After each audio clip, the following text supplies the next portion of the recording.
വിശുദ്ധ യോഹന്നാൻ എഴുതിയ സുവിശേഷം അധ്യായം 17 വാക്യങ്ങൾ 20 മുതൽ 26 വരെ.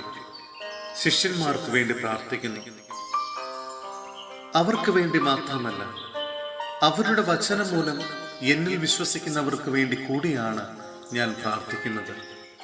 അവരെല്ലാവരും ഒന്നായിരിക്കാൻ വേണ്ടി പിതാവേ, അങ്ങ് എന്നിലും ഞാൻ അങ്ങയിലും ആയിരിക്കുന്നത് പോലെ അവരും നമ്മിൽ ആയിരിക്കുന്നതിനും, അങ്ങനെ അവിടുന്ന് എന്നെ അയച്ചുവെന്ന് ലോകം അറിയുന്നതിനും വേണ്ടി ഞാൻ പ്രാർത്ഥിക്കുന്നു. നാം ഒന്നായിരിക്കുന്നത് പോലെ അവരും ഒന്നായിരിക്കുന്നതിന് അങ്ങ് എനിക്ക് തന്ന മഹത്വം അവർക്ക് ഞാൻ നൽകിയിരിക്കുന്നു. അവർ പൂർണ്ണമായും ഒന്നാകേണ്ടതിന് ഞാൻ അവരിലും അവിടുന്ന് എന്നിലുമായിരിക്കുന്നു. അങ്ങനെ അങ്ങ് എന്നെ അയച്ചുവെന്നും അങ്ങ് എന്നെ സ്നേഹിച്ചതുപോലെ തന്നെ അവരെയും സ്നേഹിച്ചുവെന്നും ലോകമറിയട്ടെ. പിതാവേ, ലോകസ്ഥാപനത്തിന് മുമ്പ് എന്നോടുള്ള അവിടുത്തെ സ്നേഹത്താൽ അങ്ങ് എനിക്ക് മഹത്വം നൽകി. അങ്ങ് എനിക്ക് നൽകിയവരും അതു കാണാൻ ഞാൻ ആയിരിക്കുന്നിടത്ത് എന്നോടുകൂടെ അവരുമായിരിക്കണമെന്ന് ഞാൻ ആഗ്രഹിക്കുന്നു. നീതിമാനായ പിതാവേ, ലോകം അങ്ങയെ അറിഞ്ഞിട്ടില്ല, എന്നാൽ ഞാൻ അങ്ങയെ അറിഞ്ഞിരിക്കുന്നു. എന്നെ അവിടെ നിന്നാണ് അയച്ചതെന്ന് ഇവരും അറിഞ്ഞിരിക്കുന്നു. അങ്ങയുടെ നാമം അവരെ ഞാൻ അറിയിച്ചു.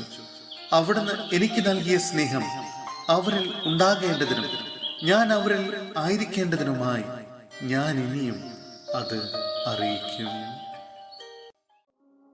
സഹോദരരെ, വിശുദ്ധ പൗലോസ്ലീഹ കൊറിന്ത്യോസിലെ സഭയ്ക്ക് എഴുതിയ 2-ാം ലേഖനം അധ്യായം 3 വാക്യങ്ങൾ 12 മുതൽ 18 വരെ.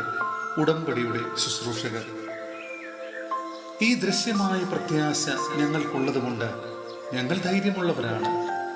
മങ്ങിക്കൊണ്ടിരുന്ന തേജസ്സിന്റെ തിരോധാനം ഇസ്രായേൽക്കാർ ദർശിക്കാതിരിക്കാൻ വേണ്ടി മുഖത്ത് മൂടുപടം ധരിച്ച മോശയെ പോലെയല്ല ഞങ്ങൾ. അവരുടെ മനസ്സ് കടുപ്പമേറിയതായിരുന്നു. അവർ പഴയ പ്രമാണം വായിക്കുമ്പോൾ അതേ മൂടുപടം ഇന്നും അവശേഷിക്കുന്നു. എന്തെന്നാൽ ക്രിസ്തുവിലൂടെ മാത്രമാണ് അത് നീക്കപ്പെടുന്നത്. അതെ, ഇന്നും മോശയുടെ ഗ്രന്ഥം വായിക്കുമ്പോഴെല്ലാം അവരുടെ മനസ്സിൽ ഒരു മൂടുപടം കിടക്കുന്നുണ്ട്. എന്നാൽ ആരെങ്കിലും കർത്താവിലേക്ക് തിരിയുമ്പോൾ ആ മൂടുപടം നീക്കപ്പെടുന്നു. കർത്താവ് ആത്മാവാണ്. കർത്താവിന്റെ ആത്മാവുള്ളിടത്ത് സ്വാതന്ത്ര്യമുണ്ട്.